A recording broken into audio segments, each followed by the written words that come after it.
Profitable Christian Business. I am so excited to have my guest Thomas Cox with me today. We're going to talk a lot about finance. Thomas is a financial architect and infinite banking strategist and the founder of Cox Capital. He's helped business owners and real estate investors deploy millions through private lending capital strategies designed to build real wealth, perfect capital, and create long-term control. Let's welcome Thomas Cox to the Profitable Christian Business Podcast. Hey, thank you, Doug. Appreciate it. Yes, sir. So one of the things I like to do, I like to break the ice initially. Okay. I don't like to dive real deep into business or even faith right off the top. But a lot of times what happens is I'll ask these like general, just kind of getting to know you questions, and we just start diving deep anyway. So outside of what you do as far as money and investing, what do you enjoy to do? Where do you like to spend your time? I don't have any hobbies. I've got a handful of things I like to do. I like to exercise, and I've got 3 kids. And so between running the business and I enjoy exercising, that's really it. Like, I have multiple businesses and I have kids. There's not a whole lot of room to do anything else. One of my kids loves to hunt and fish.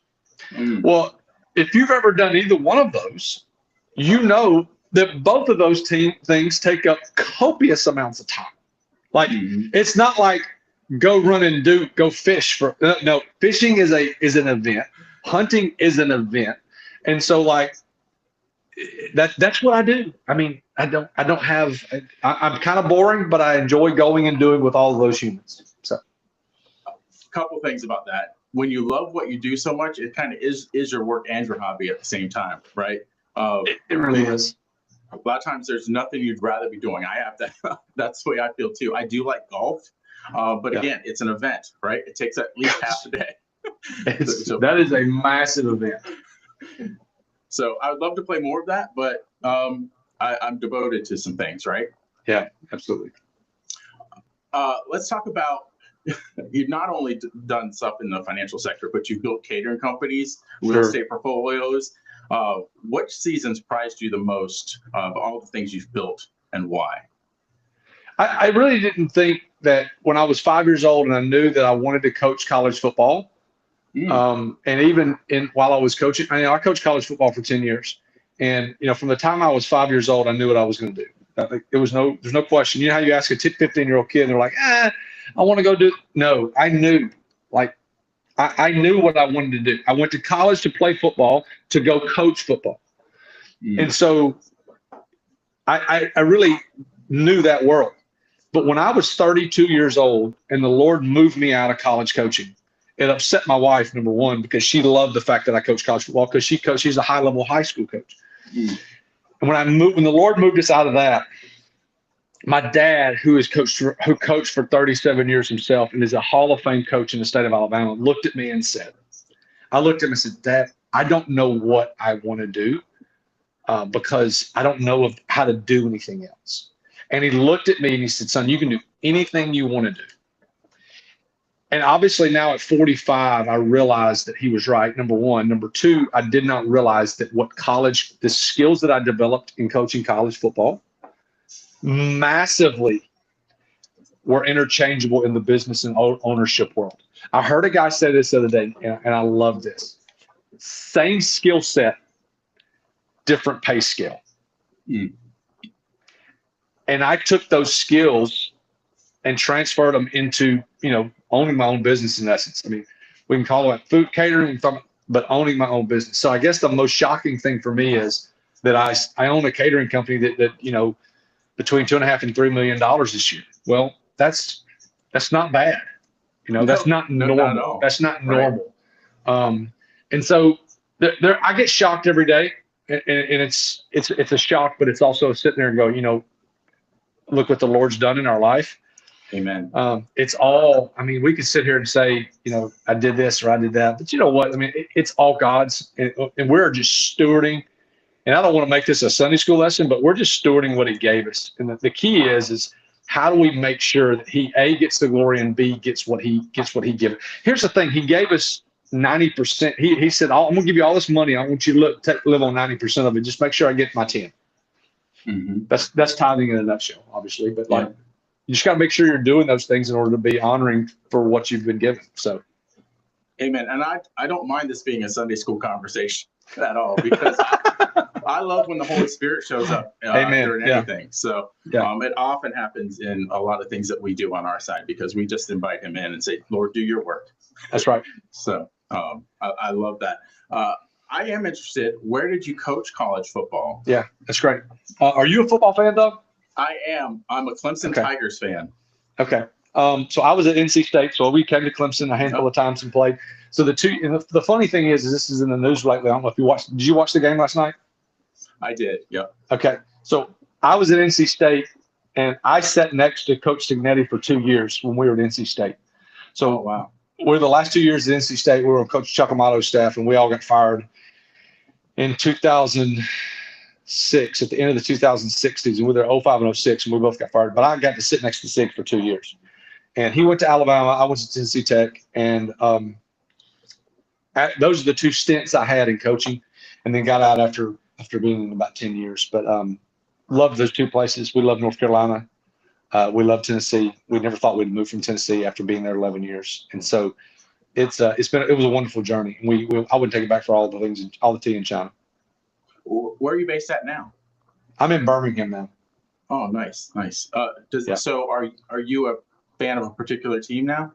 No. So I get this question all the time. I played at UAB, which is here in Birmingham. And then my dad was a high school coach for 27 years in the state of Alabama. And I remember vividly, not sure how old you are, but I remember vividly sitting on Coach Dye's lap, who was the head coach at Auburn, in my dad's office. And vividly remember 5 weeks later, being in Coach Stallings' office at the University of Alabama, walking through his office. My dad was a wonderful coach. And so all these guys loved my dad. And I got to be along for the ride. It was great. And so I remember being intertwined with both of those universities, but also my dad having kids play at Alabama, my dad having kids play at Auburn, Vanderbilt, Nebraska, all over the country. So me having any allegiance was really, really difficult, because I knew Johnny, and Johnny played at Alabama, but I also knew Cedric, who played at Vanderbilt, and Dwayne, who played at Nebraska, and Eddie, who played at Auburn. And so me having an allegiance was really, really difficult. Nice. I am a huge college football fan, and we could probably make this a college football podcast. We could. Yeah. But I want to talk. One of the things that you've already spoken about that's kind of drawing this question out of me is obedience, right? Yeah. Is there a place in your story where it was kind of against your logical, like this makes the right sense, but God was telling you to do something different, and you were just obedient? And can you talk about that? Yeah, that's an easy. One of the things that comes to my mind is when I was coaching college football, and I loved what I did. We had just won the first conference championship at Tennessee Tech in 38 years. I was coaching offensive line. I was in a great position. I could probably move in a trajectory to be bigger and better places and make more money and all those things. But it was a spring afternoon, and we have 2 kids at the time, and I was recruiting in Georgia. And I ran into the line coach who was at the University of Georgia. And I said, hey, he had just left UAB where I played. He was coaching there and left to go to Georgia. And I said, hey, what's it like? What's it like going from a mid-major to being, you're at Georgia. You're the cream of the crop. He looks at me and he goes, this is the last week of May. And he looks at me and he goes, I've had 2 weekends off since signing day. Signing day is the first Wednesday of February. At that point, Doug, I realized that my heart had changed, because the 2 humans, the 2 kids and my wife at my house in Tennessee, I knew they were going to be more important than any job that I had. And so my heart started to change. It didn't make sense to leave what I knew I was good at. I knew what I wanted to do, and I was progressing from the age of 5 to now I was 30, in my early 30s. It didn't make sense to change. But a lot of times, God doesn't make sense to us, because we can only see right here, and God can see there, everywhere. And we can't see that. We don't have eyes in the back of our head, and we've only got our vision is only so far. Being able to, and this sounds so like cliche, being able to step out in faith and do something that you're really freaking scared to do is so hard. But I get asked all the time, do you miss coaching? And emphatically, I sit there and I go, no. Wow. I don't. Do I miss the human beings, the people sometimes? Yeah. But like for example, the room I sat in for 2 years in NC State, the room was incredible. I mean, Mark Trestman was my boss. He won 2 Grey Cups in Canada, was the head coach of the Bears. Manny Diaz, who's the head coach at Duke, taught me all the special teams.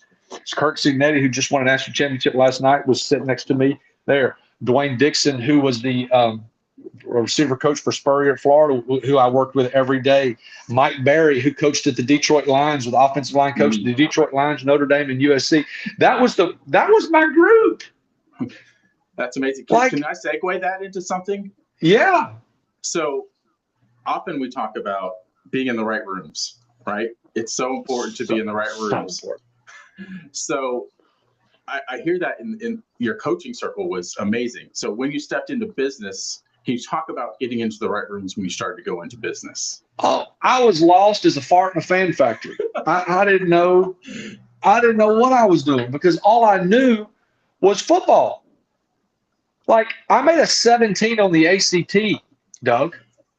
Like, I barely got into UAB because all I did was football. Now, I knew football and still know football, but that's all I knew because I knew that was what I was going to do the rest of my life. And so when I progressed into that, now let me say this. Let me go back.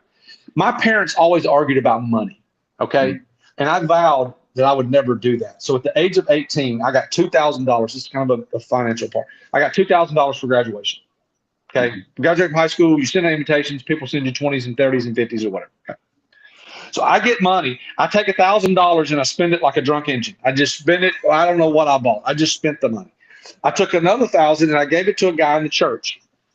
And I said, he was a financial advisor. He said, give me $1,000. I said, okay, sure, yeah.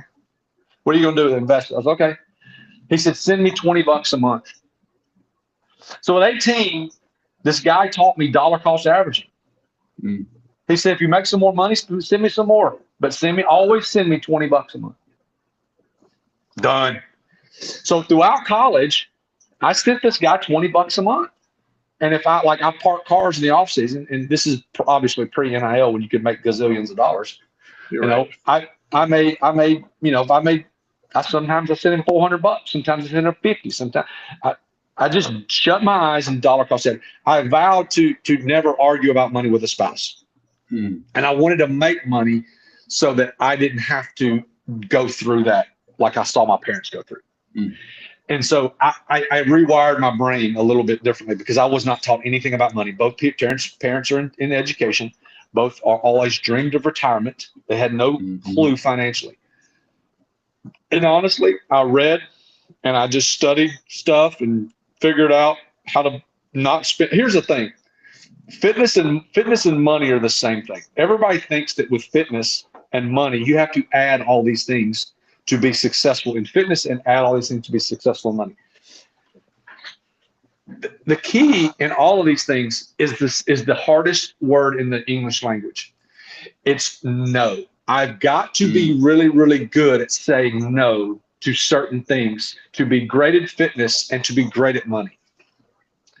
And I figured out how to be frugal. And that sounds really earth-shatteringly, insightful. But I just figured out how to say no to some things, and built from there. That's awesome. I think that rolls right into our fill in the blank question. We ask a fill in the blank question on every podcast. So your fill in the blank question is: true wealth for a business owner isn't just about money; it's really about blank. I'm going to give you 2 answers: freedom and control. Freedom and control. I've got to be able the freedom to do the things that I want to do. And like we talked about earlier, spend time with my kids, my wife. And I've got to have the control of my finances so that I can do the things that I want and have the control to do that deal or to buy that thing or to invest in this whatever. So freedom and control would be my words. I cheated a little bit. Sorry. No, that's good. I kind of want to dive into this a little bit more if Yeah. you're good with it. Like how, like I imagine there's a lot of business owners listening to this, and it's like they have their business, but they still feel trapped by their business, right? So Sure. how can you go into some practical ways to kind of create that freedom? Yeah, sure. I would say that as the owner, don't be entitled to think that you have to be the highest paid person on your staff, at least when you're starting out. That's really critical. You got to be, the simple answer is margin, creating margin in your life. A lot of businesses, Doug, went out of business during COVID because they didn't have any margin. They were waiting on PPP, or customers dried up. And some people thrive because of the type of business they're in. But some people perished because they didn't have margin in life in their business. So having margin and being content with steady growth as opposed to rapid hockey stick growth. Social media is a great thing, but social media is also a devil because it gives us an idea that things should be things should be differently than the way they actually are. And so we see extremely fast growth, and I make, $70,000 a month, from my couch 2 hours a day and all of these things. And when in reality, it's like, that happens. That happens. But like, number one, you got to be good at something. And number two, you got to solve a problem. Be good at something and solve a problem. Though, if you can do those two things, you can create a sustainable business. But it's like Malcolm Gladwell's 10,000 hour rule. Like, you got to put your head down and just freaking go. You got to go. And that makes some people's 10,000 hour rule is 10 years, and some people's 10,000 hour rule is 5 years because they've worked so hard and so long at doing the thing, whatever they did.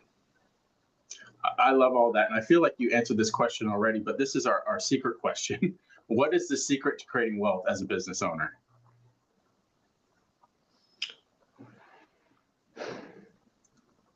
Everybody uses the term reinvest back into their business. That's so cliche. I just want to look at people and go, what does that mean?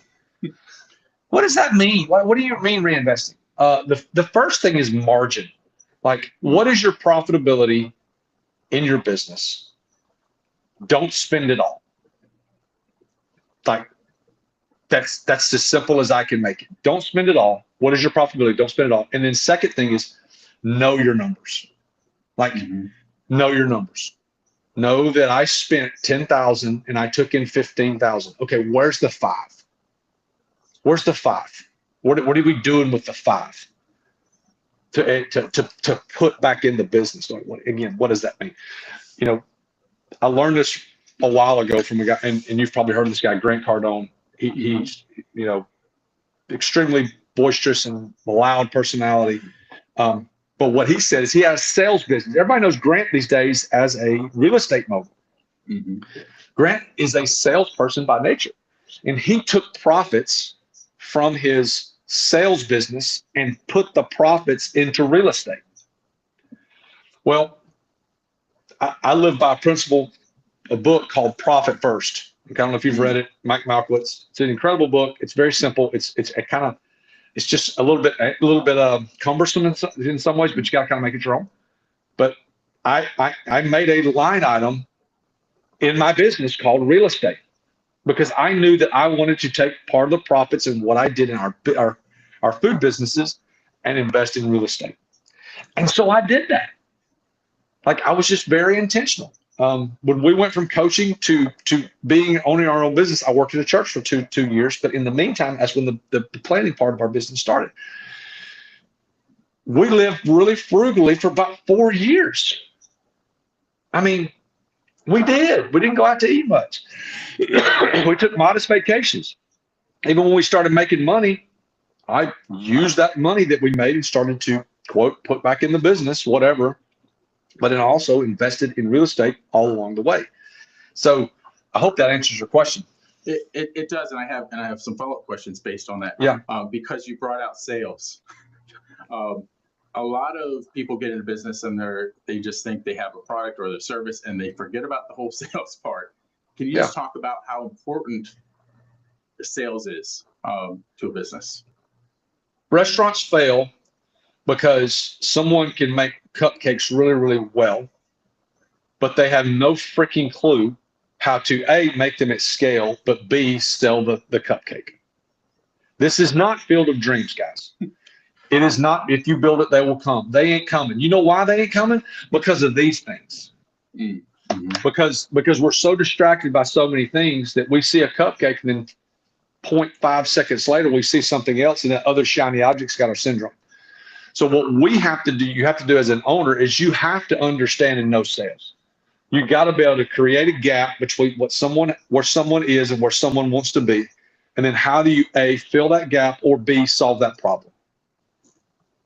That's it. Yeah. And I say I've never been like professionally trained in sales, but I was. And here's how I was.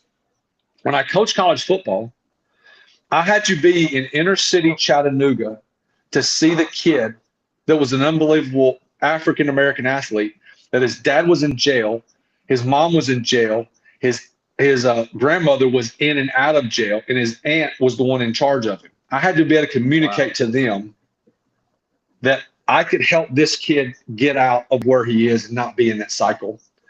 But then I also have to go talk to the kid, the private school kid, who had a 4-car garage and drove a car nicer than I did, and his parents paid $40,000 a year for him to go to a private school in Chattanooga. I had to be and sell that into the inner city kid's living room, and then in the 4-car garage kid's living room. All in a matter of the same hour. So being able to sell the same thing but to 2 different people was a skill that I had. Number one. Number two, I had to stand in front of a group of offensive linemen, college kids every day, and sell the fact that this is what we're going to do and this is how we're going to win games. That's hard. Like, yeah, I got to convince that kid over there. I've never played offensive line. I played quarterback, that I knew more about what to do than he did. So those sales things are incredibly important. When it comes to business, I've got to figure out, who am I selling to? Mm-hmm. Okay. And what problem can my widget, my service solve? That's really dumbed down, but like, I got to go find that and fill that gap in wherever the market is. And I guess the last thing is like, where are those people? Mm-hmm. Where are the people that I'm trying to solve their problem? Where are they at? Are they TikTokers? Are they Facebookers? Are they Instagrammers? Or are they door to door? Like, where are they? Are they at the chamber? Yeah, I don't know. Yeah, that's really, really good. Just a quick follow-up on that. I don't want to forget my other question I had. But knowing where your audience is key. First, knowing who your audience is key, and then knowing where to find them. We actually have a workshop coming up with a guy coming on, and he's going to teach on where to find your ideal clients, which is really cool. What I want to go back to, though, is you mentioned those 4 years where you were super frugal, right? Yeah. Let's talk about 2 things. Sacrifice, right? Being willing to sacrifice and do those 4 years, right? And having a spouse that's willing to do it with you, right? Can you kind of expand on that a little? A marriage relationship is more than a relationship. It's a covenant. It's stronger than a contract. It's biblical. It's what the Lord teaches us. You don't have ceremonies for business acquisitions. They have ceremonies and covenants for marriage, and they're pretty. I don't even know if this is a word, but sanctimonious. And so having that human in your life that's willing to say no with you is pretty awesome, especially when she's a spender. And mine is. I married one of those. I'm by nature a saver, and she's not. And so, but she's amazing, and I think the biggest thing is, Doug, is she trusts me for the direction of the home. Now, I'll say this too. There were years where she was the breadwinner. When we were in North Carolina, there were times where she was the breadwinner. And then we go backwards a little bit, and then I'm the breadwinner. And then we fast forward, and she gets a good job. And so like, there was no ego there as far as like, who makes the most money. But I was always the one that got to steward the money because I just knew it better than she did. So being able to say no and having a mate that will help you say no is incredibly. Is it doable without that? Yeah, but like it's a lot harder. Yeah, that's awesome. I really want to start diving in now to what you really do well as far as business. You didn't start in finance. What did operating other businesses teach you about money that investors never learn? Investors, okay, here's something that we all need to know as business owners. Everything we do is financed. Everything. Okay, we're either going to borrow money and pay the bank for the use of their money, or we're going to spend cash. And when we spend cash, we lose the ability to earn interest on that money. Thus, in turn, we financed it. So everything we do is financed, whether we borrow the money or spend cash. And all my Dave Ramsey people out there are sitting there saying, no, I pay cash for everything. No, that's great. That's great. I'm so glad that you spent $50,000 on a car and you will never earn on that $50,000 again. And you have a thing that you bought that goes down in value. Congratulations. So being able to understand that everything we do is financed and being able to have a system built into your ecosystem that you can store money properly to where when you use it, it doesn't go down in value. Meaning I can still earn when I use that dollar. I can use that, in essence, I can use that dollar twice. It's a concept that a lot of people don't know about, but it's incredibly freeing and incredibly profitable, especially in the long term. My next question is, as a business owner, there's all kinds of things you can invest in now, crypto, stocks, all that kind of stuff. If this is the caveat, if it's a solid business, is it always better to reinvest into your business than to anything else? That's a great question. There's two answers to that. The first answer is, what people are not careful of in business is growing too fast. Okay, a great example. My buddy was a pharmaceutical, not a pharmaceutical, he was a medical device rep, and they sold these hoses and systems in hospitals that carried nitrous oxide, oxygen, things like that. All the gases that you need in a hospital. You tracking? Guy was a killer. He could sell anything to anybody. And so he would sell this product. But what happened was he was moving so fast that not the maintenance, but the installation and the maintenance and the service part of his business couldn't keep up. And so the people would call him pissed off because he sold them this, but they couldn't service the thing. That is an example of that, and that company eventually went out of business. That is an example of too rapid growth. So if you create a lot of profitability and you dump all your money into Facebook ads to grow your business, because that's how your business is growing, or LinkedIn or Google ads or whatever your mechanism by which you grow, and you dump all your profit back into that, you got to be careful not to grow too fast. Because if you grow too fast, your systems get out of whack and you don't have the bandwidth, the staff, the system in place to support that growth. Okay? Because you're probably doing something really, really well, and it's all working well because that's what you've been built to do. But if you start growing too fast, you have to build different things and hire more people.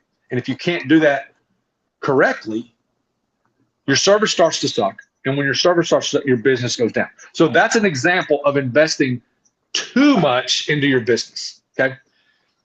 So being able to consistently grow, but also consistently deliver a great service and knowing what that number is, but and also taking some of that profit and not letting it sit on the sidelines, to take that profit and invest in something that you know will grow for a long time. That's the great part about being a business owner, is I can take that dollar and I can go invest it in whatever I want to. And so knowing those is really important. So we have, three silos that we really have in our business. Number one is profit. Here's my profit bucket. I'm going to keep my money in here just in case I need something. Number two is other investments. I mean, let's take some of this money that the Lord's blessed us with and go invest it in something else that's going to create and turn out more cash. And then another one is like, how are we growing? How are we allocating some of this profit to growth? Do we need to hire more people? Do we need to put more money to ads? Do we need to build this other thing? So being able to live and understand what those three buckets look like is incredibly important. So they probably need some help at that point when they're at a scaling point or a crossroads point of where some big decisions need to be made about profit coming in. They probably need somebody who's kind of navigated that before to help them out, because I think a lot of people don't get that you can actually take a business down by growing too fast. A lot of people just think of the other way. You're not making enough cash flow and you're going down. So I love that you illuminated that. The biggest thing too, a lot of business owners do, Doug, is they adjust their lifestyle with the profit of their business. And like, it ain't never. Why? And look, I know people do it, and there are car people, and there are house people, and there are clothes people. Like, that's just never been my thing. And so, like, I don't totally understand that, but like lifestyle creep and a business owner's lifestyle, that's real. That's real, and being able to guard against that is extremely, extremely important. Can we go biblical there a little bit? I think that's let's do it. Manna, right? Yeah, it is. Where my whole thing is how many more people can I impact by growing the business, right? When it's more about the people and the service that you provide than the dollar sign. I'd love your insights on that as well. I got a friend of mine that lives in Tennessee who is a sage when it comes to business, but he's also a sage when it comes to Jesus and loving people. And he does really, really well. You never really know it. And I love those type of people. But he says, Thomas, my prayer is, Lord, I want to make a lot of freaking money so that I can give a lot more away. Amen. And I will say this, okay? I don't know how, I really believe this. Some people have the gift of giving. And in turn, that I guess that secondary gift is they know how to make money. No, some people don't know how to make money. That's right. Okay, they don't. But then you have a group that knows how to make money, but then doesn't know how to multiply money.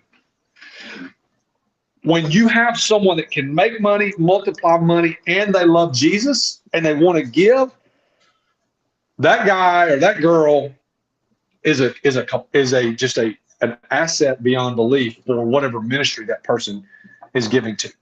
And when you meet people like that, learn from those people. Get in that room. Because they can teach you so many things. Not just the guy that makes a lot of money, but the guy that makes it, knows how to grow it, and then also knows how to give it. Amen. On that concept, infinite banking, that's something you know a lot about. Can you explain infinite banking to the audience who may not be familiar with it?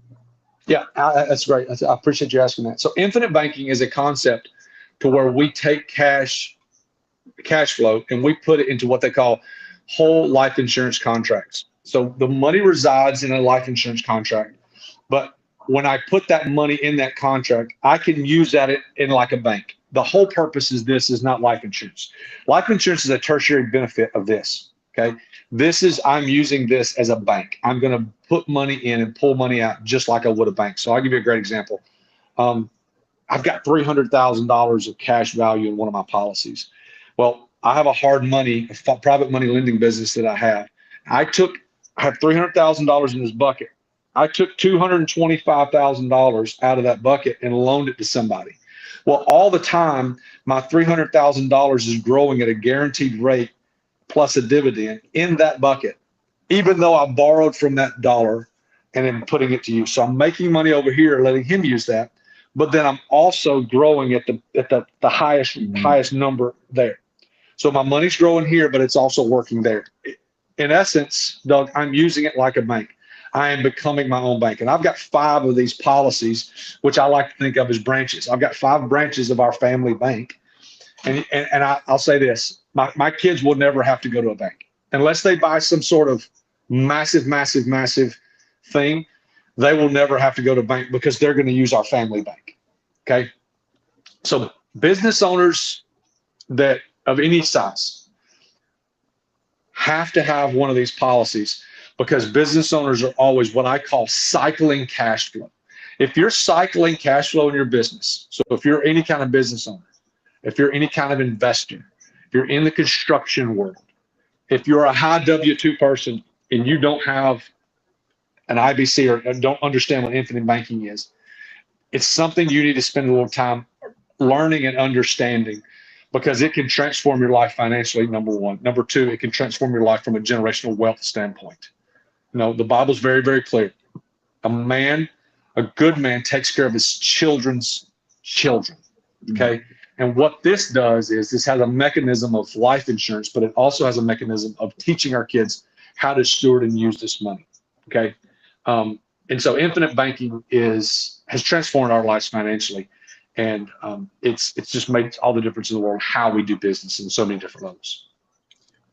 Nice. Can we dive a little bit? Well, I want people. So is that something you help people with, first of all? Like you help them? It is.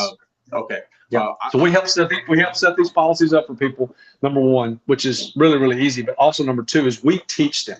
Listen, this is not like, reading a spreadsheet. This is something you have to be taught and caught. It's got to be caught. You got to understand it.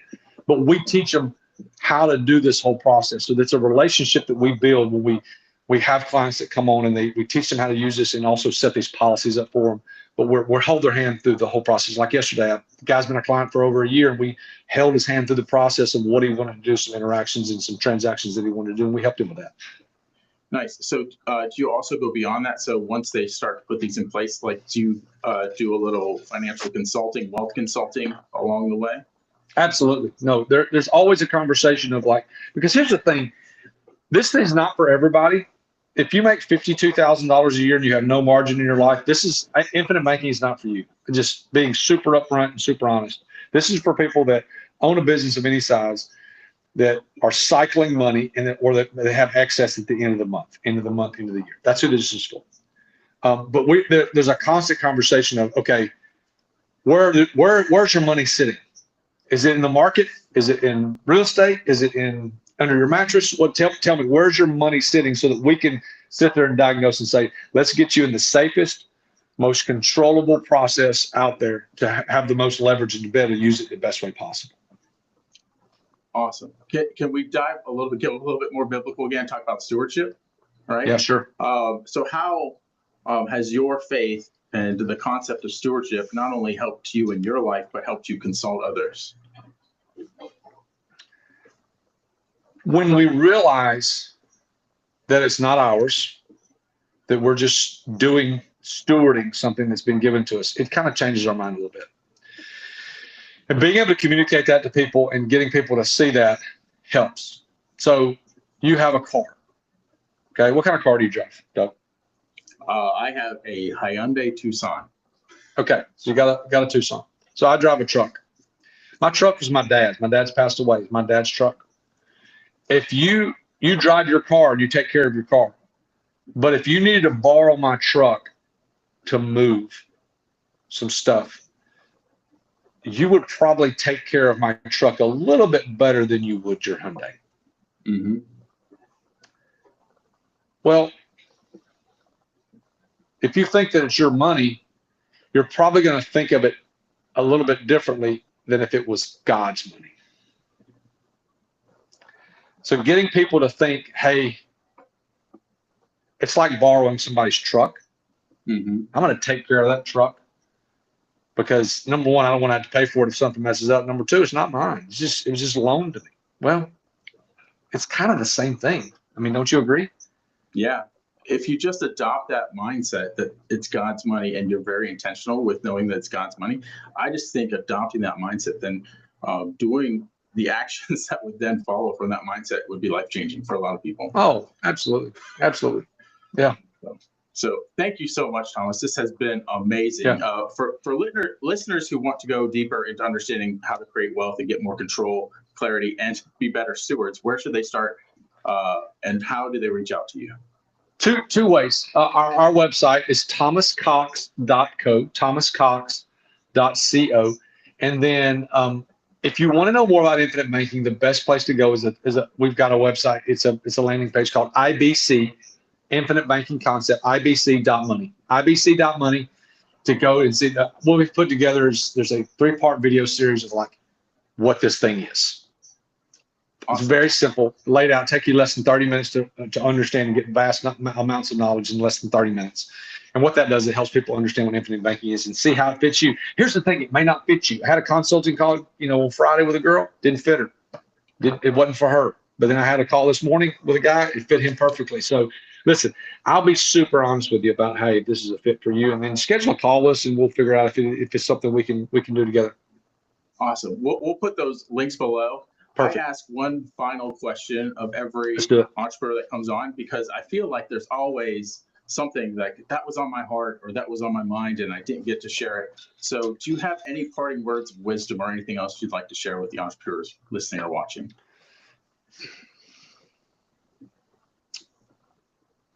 I think one of the things that goes untalked about is your health. I think health is incredibly important.